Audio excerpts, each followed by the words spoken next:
Welcome back to day 2 of Avaya Engage. We're here in Dubai in the lovely Atlantis Hotel. I have with me 2 illustrious gentlemen from the internet. You may recognize them. Let's do some introductions. I'm a gentleman, but thanks for that. Evan and Dave, tell us who you are. Dave, go first. I'm Dave Michels. I'm industry analyst at TalkingPoints.com. Thanks. Evan. And I am an industry observer and social media evangelist and sort of influencer, and here covering the event. Excellent. So Avaya, a lot going on at the Avaya camp at the moment. What are the standout sort of messages for you, Evan? I think for me it's the realization that Avaya has a cloud strategy. The criticism has been over the years that Avaya lacks a cloud go-to-market.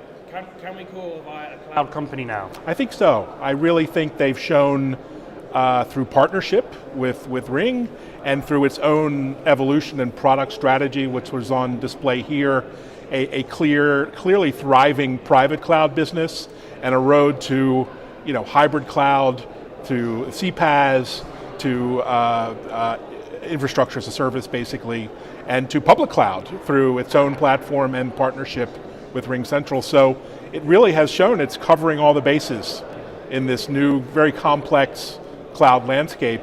And that's, for me, the first time I've really seen all those elements come together. Sure. You mentioned the R word there, RingCentral. Maybe the elephant in the room, I don't know, but they're joint. They're a very big elephant, a very profitable elephant, a very popular elephant. So why not partner up with an elephant? 2 elephants dancing, I think you should. I like that. So ACO, the combined offering, RingCentral and Avaya. Dave, what's your take on that? A lot of people here were interested coming into the event about what that meant. A lot of questions around that. They announced it just about a month ago, and they just completed the deal. They're still working out. They haven't launched it yet. There's still a lot of things that we're waiting to hear about how they actually launch this service. But there's a lot of excitement about it, and I think that it fills an important gap in Avaya's portfolio with a. I don't think anyone really predicted it. I think everyone was kind of waiting to see Avaya develop something internally, and as of next quarter, they'll be launching one of the most industry-leading, or the industry-leading UCaaS offer within the Avaya portfolio, and I think it's a big surprise, and there's a lot of excitement about it. This is a good move for Avaya then. This is a positive move for the market, for customers. I think there's a lot of excitement around it. What we're anxious to see is how the Avaya Cloud offer is different than the RingCentral offer. And I think that's going to be really important, how Avaya differentiates that offer. There's a lot of opportunity around specific feature sets, but for RingCentral in particular, this is a whole new channel, it's a whole new customer base. I don't think it makes sense for either company for it to be, just a commodity service, the same service that's available otherwise. And so exactly how they differentiate it, and I know they're going to differentiate it, we just don't know all the details yet, and I'm anxious to see what happens. Hopefully that will come clear in the next few weeks or so. So Evan, tell me, we've had the ACO stuff we've mentioned, there's been a lot around CCaaS. What's your take on the CCaaS story that Avaya's spinning at the moment? Yeah, I think it's partnerships with best-of-breed providers. Mm-hmm. Who would have imagined Microsoft on stage, front and center from an Azure Cloud standpoint with Avaya? You wouldn't have guessed that would have ever happened maybe 2 years ago. Actually, you would have guessed Google, because in the US, Avaya has been working pretty closely with the Google Cloud, but since they're launching it over here in the Middle East, Azure had a stronger offer, and so it really shows that contact center as a service platform that they're building is cloud agnostic. And I don't think it's married to Azure, it's being launched with Azure, but I think we're going to see it in other services, other providers as well. How important are those relationships Avaya's now forging in these key markets like the Middle East? Yeah, I think it's huge. These are more elephants to dance with. So you think about IBM and their footprint with IBM Cloud and beyond. You think about Azure, you think about Google. These are the kind of partnerships that will bring Avaya into the next decade successfully. And that extends not just to cloud, but to AI, where they're partnering, bringing AI technology and APIs and interfaces into the product mix. So it really is about innovation and speed and time to market, not necessarily building it yourself. And I think that's what we've seen here. Sure, of course, one of the other key trends we're seeing for the future is that subscription pricing, which was announced recently. I mean, Dave, what are your thoughts on that? You know, you asked earlier, is Avaya a cloud company? And you know, part of that is the portfolio and part of that is the customer base. And so the portfolios come together where they have a number of cloud services now, Spaces, Contact Center as a service we just mentioned, the RingCentral partnership, but not all their customers yet are ready for cloud or on cloud. And so the subscription pricing kind of fills that side of the argument. So if you're a premises-based customer with perpetual licensing and you're still interested in the OpEx model and not quite ready to move to a public cloud yet, I think that fills the gap really nicely. And I'm all for subscription model pricing, but you know, Dave Michels' newsletter is far too expensive. And I think when it comes to subscriptions, he needs to have a deep discount to people like me or friends and family. So please take that under advisement. Sure, we need to get a discount code from you, Dave. So the subscription pricing, I mean, is this the ultimate stepping stone for those businesses ready to move, or maybe not ready to move to cloud? I think that, I don't know if it's a stepping stone necessarily, but I think that there's a lot of, the OpEx model is a big driver for companies moving to the cloud. And so we've seen a little more resistance in moving to the cloud on these larger enterprise customers. And so Avaya is now saying, well, you don't have to move, we can give you that primary benefit without having to move.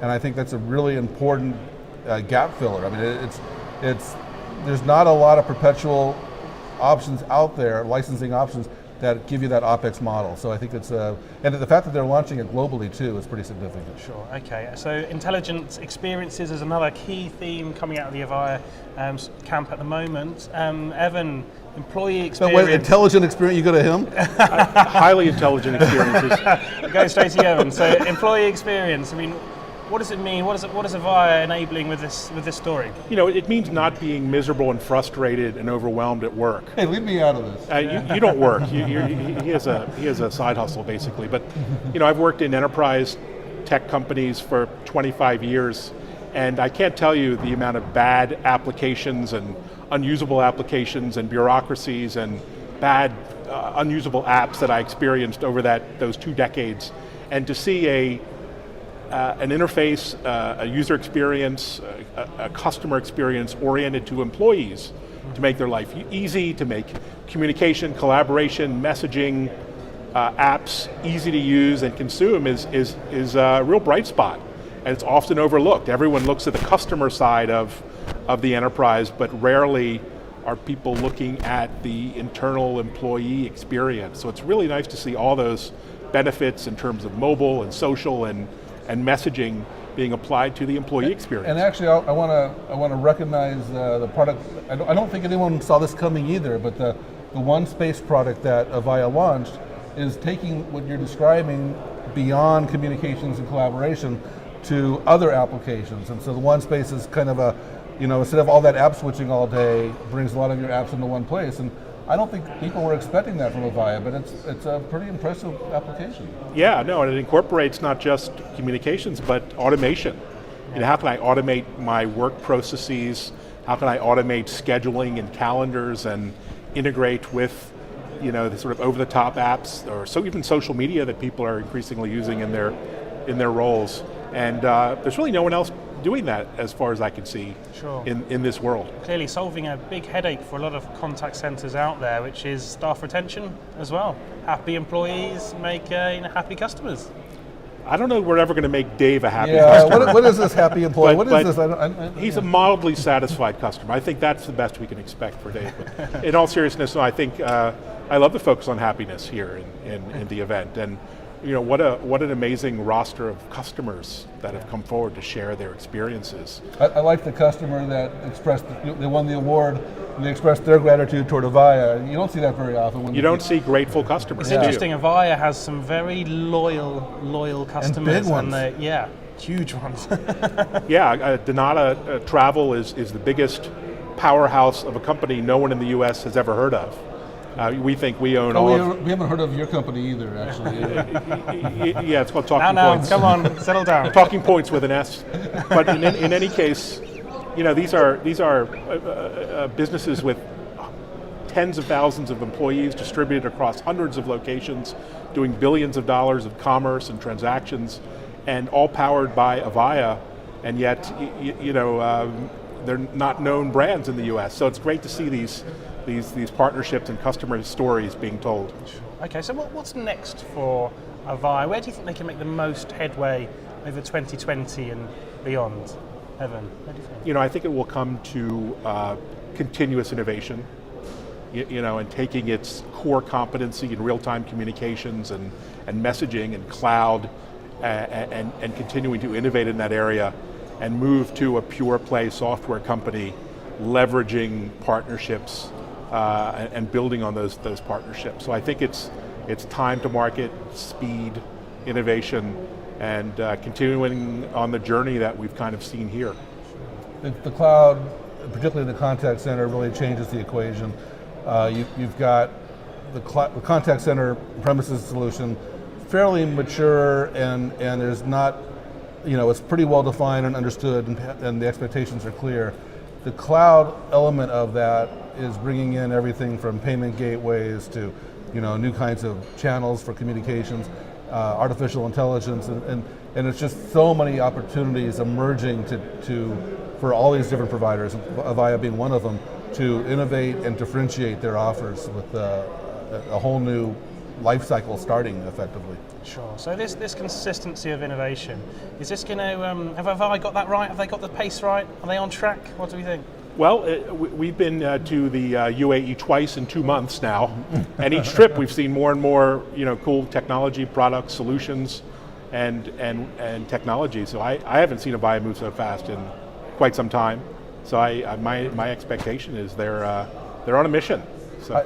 It's an interesting question, because I don't know what the right pace is, because we've seen in the smaller business that the innovation pace can be very quickly, but in these larger enterprise accounts, innovation's almost a tricky double-edged sword, right? And so I think finding that right pace, you can't go too fast, you can't go too slow, and I think Avaya is exploring with that, and we're seeing, like you said, a lot more announcements at a faster pace than usual. But I think there is a possibility of going too fast too. Well, gentlemen, thank you very much for joining me. Enjoy the rest of the event and enjoy Dubai.